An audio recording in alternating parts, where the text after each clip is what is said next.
unido jamás será vencido. El pueblo unido jamás será vencido. El pueblo unido jamás será vencido.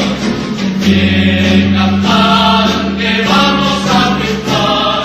Avanza ya, banderas de unidad. Y tú vendrás marchando junto a mí. Y así verás tu canto y tu bandera florecer. La luz de un rojo amanecer anuncia ya la vida que vendrá. De pie luchar, el pueblo va a triunfar. Será mejor la vida que vendrá a conquistar. Bueno, una efeméride que no se puede dejar de pasar es la del 20 de octubre, la revolución de 1944, justamente quienes formaron ese triunvirato posterior a la República de Fort Biden, desde acá de los secretarios generales, y alguien fuera de serie, y justo para la nación de Ecuador, que sea ciudad y país, justo Eduardo Miguel Navarro. No, igualmente, obviamente, el 20 de octubre de 1944 es un hecho histórico que no puede pasar desapercibido.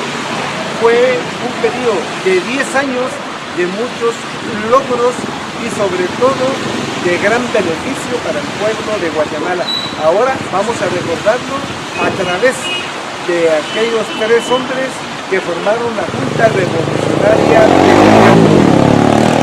Muy bien, pues les invitamos a que nos acompañen y contemplamos ahí con tremenda sonrisa. Quisiera tener yo la cámara para mostrarles cómo nos adaptamos acá a las circunstancias del factor tiempo.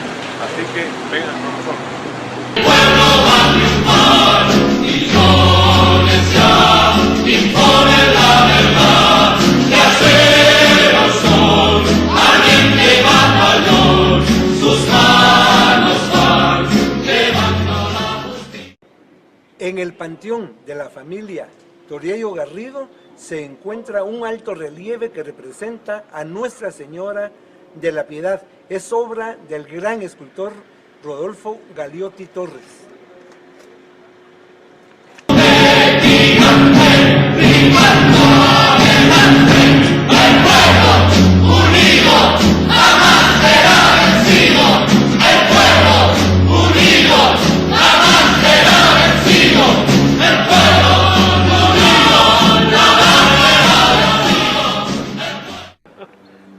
El 13 de julio de 1949 se llevó a cabo el asesinato de Francisco Javier Arana en el Puente de la Gloria sobre el río Michatoya en Amatitlán. Hasta la fecha no se sabe exactamente qué es lo que pasó. Aquí en el Cementerio General encontramos este mausoleo en el cual el artista Rodolfo Galiotti Torres había construido, había diseñado 2 figuras de soldados para custodiarlo.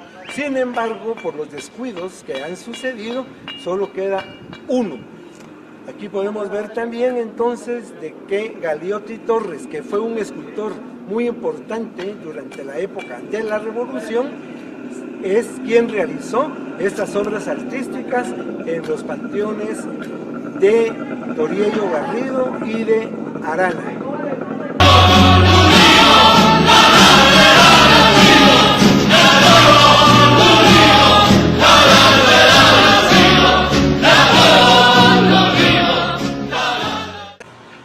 Nos encontramos frente a la Escuela Federación 1 de Julio en la zona 12 de la ciudad de Guatemala.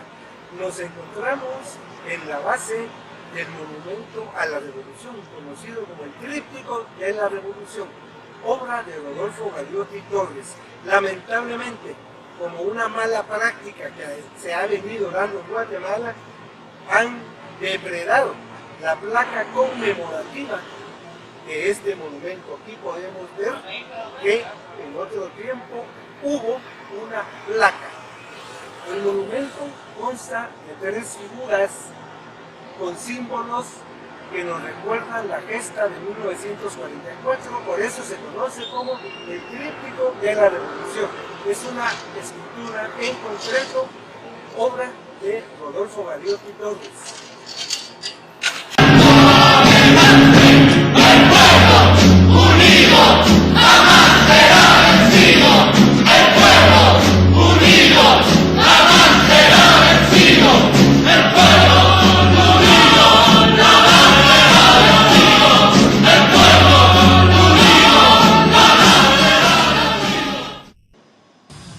Bueno, frente a la tumba del coronel Jacobo Arbenz Guzmán, por cierto, fue el primero que le utilizaron la frase de eslogan de publicidad al soldado del pueblo, y después lo hicieron hasta con Ríos Montt en la campaña inicial cuando participó hacia las elecciones del 74, también el soldado del pueblo.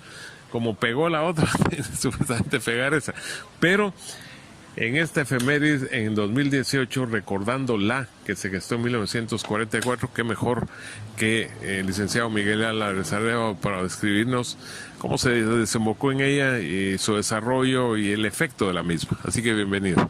Sí, para poder entender un hecho histórico, un fenómeno histórico, tenemos que conocer cuáles fueron las causas y los factores que lo determinaron.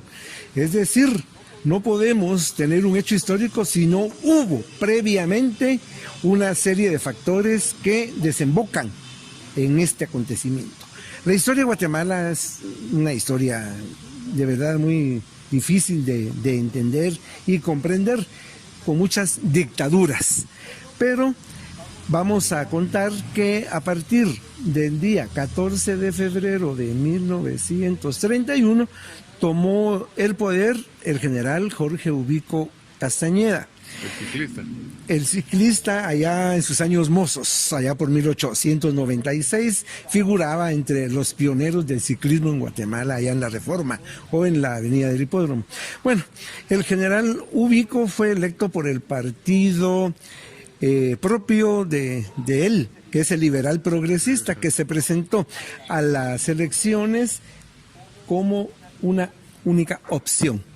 Obviamente ganó, en este caso, un sí, y su elección era por 4 años. Sin embargo, se fue manipulando la Constitución para sucesivas reelecciones. Aunque el gobierno del general Ubico se maneja por la probidad, por la obra pública, por haber pagado la deuda inglesa, haber sacado a Guatemala de la crisis que había causado la depresión universal. Por el otro lado, lo tenemos que ver como una persona con ansias de poder. Y esto lo vamos a ver en una serie de acciones. Por ejemplo, no se permite la libertad de organización política. No hay partidos políticos en Guatemala a no ser el Liberal Progresista. No hay libertad de expresión a no ser lo que se escriba en el periódico Liberal Progresista. No hay organización política, organización obrera sindical. Todo esto pues nos enmarca una época de dictadura y de represión, puesto que hay persecución política. Por el otro lado, se podrá hablar de su obra pública, de la seguridad nacional, pero tenemos que ver el camino, el sendero de las libertades que estaban vedadas. Fue así como el año 1944 pues va a ser decisivo para poner fin a este gobierno. La Universidad de San Carlos, conocida en este momento como Universidad Nacional, no tenía autonomía. Los nombramientos entonces del rector, decanos y catedráticos, funcionarios de la universidad, dependían directamente de la Presidencia de la República.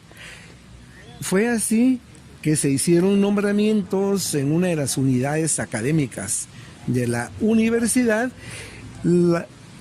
a los cuales el estudiantado no estaba de acuerdo.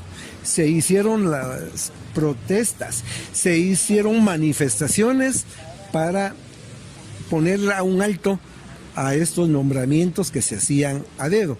Fue así como el mes de junio lo vamos a conocer como las jornadas de junio, todo dentro del seno entonces de la universidad. A esto se va a sumar entonces el magisterio, la clase obrera, organizaciones civiles, y empieza una serie de manifestaciones por las calles de la ciudad de Guatemala. Nunca se había visto que se estuviera manifestando contra el general Ubico y contra el gobierno. No hubo nada ni contra Cabrera antes, así. La de 1920, la unionista, fue una manifestación, creo que de las más masivas que ha habido en la historia de Guatemala. Bueno, pero a Ubico no se le habían hecho manifestaciones tan seguidas y tan masivas, hasta llegar a la del día 25 de junio. Esta manifestación fue reprimida y en la cual muere la maestra María Chinchilla. Ella va a tomarse como el símbolo del mártir. A partir de entonces, al día siguiente, Guatemala ya está levantada. Ya no se permite más el abuso del poder que se había ejercido. Y esta manifestación pues se prestó para mucho, incluso se exageraba de lo que había sucedido. Esto da paz ¿a qué? 311 personas, amigos personales del general Ubico, miembros del partido y personas connotadas de la sociedad guatemalteca firman la carta pidiéndole la renuncia. Esta carta fue entregada en el despacho presidencial, alguien la puso bajo la puerta y salió corriendo. El general Ubico la toma, la lee, la medita y presenta su renuncia el día 30 de junio de 1944 a efecto del 1 de julio de ese año. Se nombra entonces un triunvirato. Tenemos a Pineda, a Ariz y a Ponce Báidez. Este triunvirato se disuelve inmediatamente y queda Federico Ponce Báidez como presidente provisorio de Guatemala. Va a dar continuidad al régimen. A pesar de esto... ¿Y Ubico? De Ubico. No por eso, pero él se quedó, se fue, ¿qué pasó con bueno, Ubico renuncia y luego marchará a Nueva Orleans, donde murió en el año 1946, una enfermedad terminal. Ponce Báidez, como presidente provisorio, indica que va a haber apertura política. Como nunca surgen entonces los partidos políticos en Guatemala, surgen muchos. Se indica que van a haber elecciones para finales de ese año 1944. Van a haber libertades y que él no se va a proponer como presidente. Sin embargo, las cosas fueron cambiando. El Partido Renovación Nacional envía una carta a Argentina, donde radicaba el doctor Juan José Arévalo, invitándolo a que participara como candidato a la presidencia de Guatemala. Arévalo acepta y regresa al país el día 3 de septiembre de 1944. Nunca se había recibido a un político en Guatemala como se hizo con Arévalo. Ese momento nació un grito que se hizo público en toda la campaña: ¡Viva Arévalo!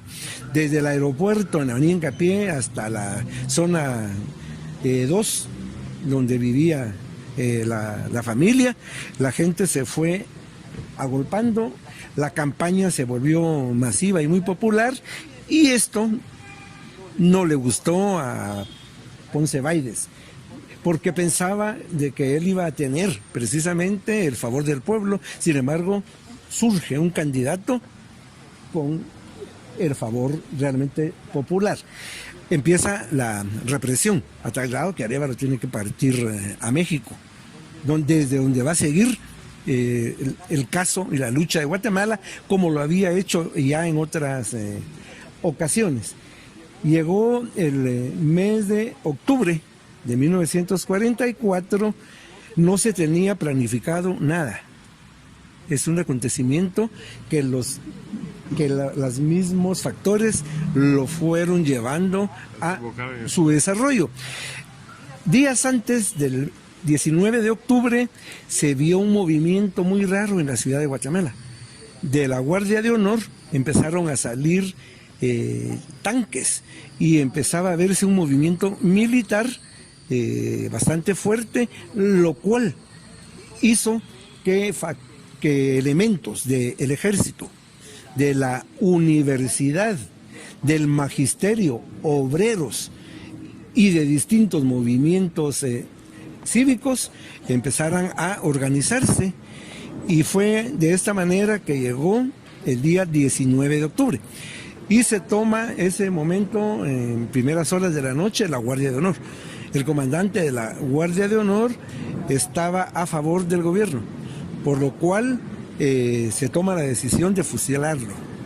De esta manera queda ya tomada la Guardia de Honor, y a las primeras horas del 20 de octubre las personas que han llegado y se concentran y empiezan entonces a buscar la plaza mayor, el Parque Central en aquel momento. Luego tenemos el castillo de San Rafael de Matamoros, que también era un aliado de los revolucionarios, y se habrá un cruce de balas con el fuerte de San José de Buenavista, que era leal al gobierno de Ponce Baides. De esta manera, las balaceras empiezan desde la madrugada, la presencia de los tanques, los cruces de balas, y algunos edificios fueron tomados por los revolucionarios, dentro de ellos los estudiantes. Es muy importante mencionar a los del Central para Varones, quienes armados copan la cúpula y las bóvedas de la Merced para poder controlar hacia la plaza, y así se va haciendo en distintos puntos de la ciudad. El general Ponce Baides está atrincherado y sigue pidiendo el apoyo militar que aún tiene, hasta que una bala cae en la pólvora expuesta, no Santa Bárbara, en la pólvora expuesta, que inmediatamente agarra fuego y se eleva una enorme columna que se vio por todos los puntos de la ciudad, y fue el espectáculo más grande que hubo el 20 de octubre. A este momento ya se toma la decisión por parte del gobierno de rendirse. Ponce Baides irá al exilio a México, Inmediato, como muchos de sus antecesores lo hicieron, y lo harán otros también en el futuro, hacia México. Ponce Baides vencido, la bandera blanca en el castillo de San José, y se conforma entonces una junta revolucionaria por las siguientes personas. El mayor Francisco Javier Arana, y el entonces capitán Jacobo Arbenz Guzmán, y el ciudadano Jorge Toriello Garrido. Entonces los tres, cada uno tenía una visión distinta. La parte militar ideológica que viene entonces de Arana, la parte de intervención de Arbenz, y los movimientos civiles de la sociedad civil a través de la figura de Toriello Garrido. El día 26 de octubre de 1944 se llevó a cabo una de las manifestaciones más gloriosas en la historia de Guatemala. El pueblo de Guatemala se reúne en varias de las plazas y en varias entradas de la ciudad para vitorear a la Junta Revolucionaria de Gobierno, como se le había llamado, y todos se van a concentrar en la Plaza Mayor. En aquel momento se le llamaba Parque Central. Ahí hubo delegación de todos los sectores de la sociedad guatemalteca, y en el balcón la Junta Revolucionaria saluda al pueblo. Entonces aquí 26 de octubre es el reconocimiento popular. Luego vienen los reconocimientos del gobierno de Guatemala por parte de la comunidad extranjera. Primera junta militar que reconoce Estados Unidos en América. Luego tenemos que mencionar el reconocimiento de México, República Dominicana, Centroamérica, países de América del Sur, la Gran Bretaña, España. Entonces ya la comunidad internacional le ha dado el beneplácito a la Junta Revolucionaria de Gobierno, quien de inmediato empieza a dejar sin efecto una serie de atrocidades propias del régimen anterior. Hay nuevas disposiciones tendientes entonces a empezar a democratizar el país después de varios años de dictadura. Se mantiene firme las elecciones presidenciales para diciembre de ese año 1944. Como ha quedado sin efecto la Constitución de 1879, debe de elegirse también a una Asamblea Nacional Constituyente. Estas elecciones son en enero, empieza a trabajarse en una Constitución verdaderamente novedosa y democrática, la Constitución de 1945, con un espíritu entonces emanado de las ideas de la Revolución de 1944. Hay muchos jóvenes en esta asamblea y también fue una lucha dura porque habían representantes de los grupos tradicionales de poder. En marzo se dio la promulgación de esta Constitución.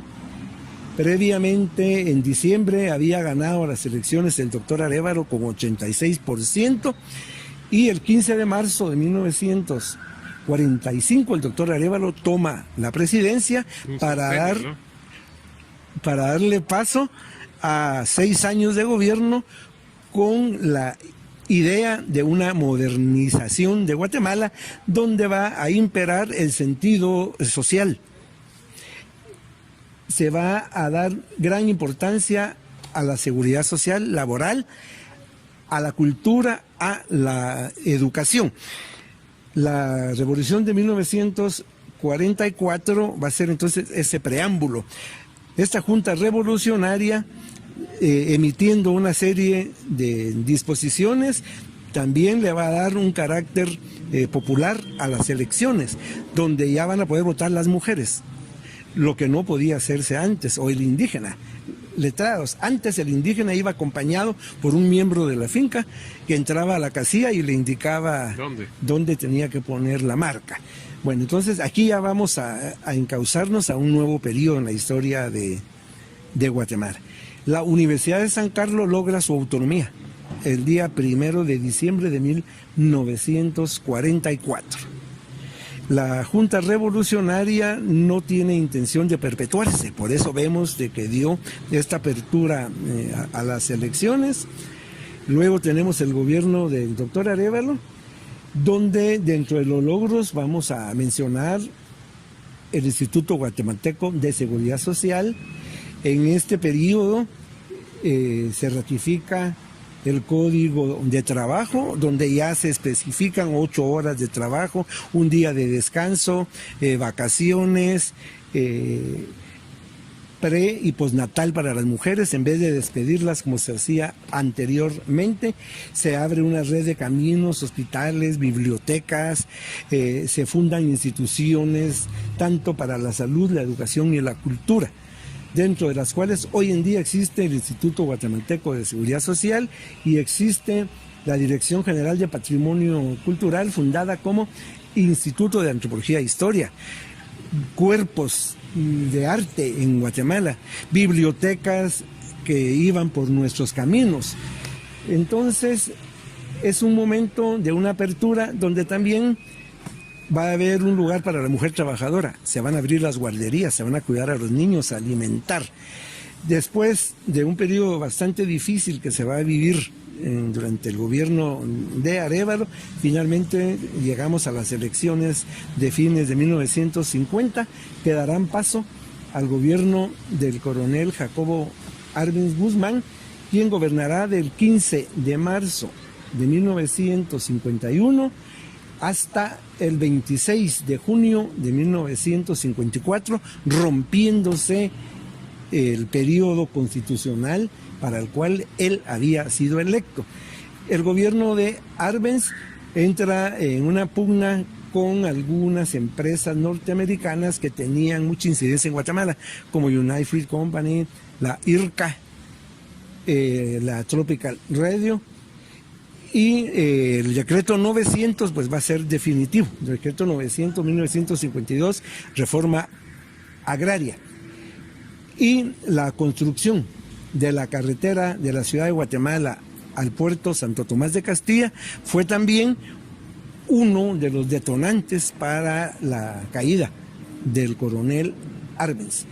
El puerto que se manejaba en el Caribe en aquel momento era Puerto Barrios.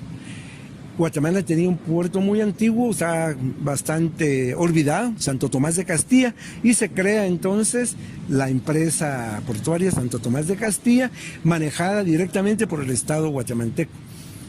Se dice que la Revolución de Octubre son 10 años. En esos 10 años tenemos que ver el balance de los logros que beneficiaron al pueblo de Guatemala. Hoy recordamos aquel movimiento de 1944 y aquí en el Cementerio General de la Ciudad de Guatemala podemos ver los panteones de estos miembros de aquel triunvirato. El mayor Arana,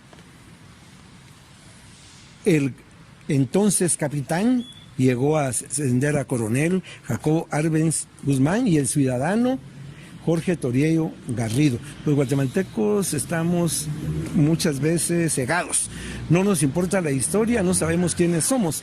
Debemos de analizar perfectamente todos estos acontecimientos para entender qué es lo que hemos hecho, pero sobre todo hacia dónde vamos. Ese es el papel de la historia, no estar revisando atrás.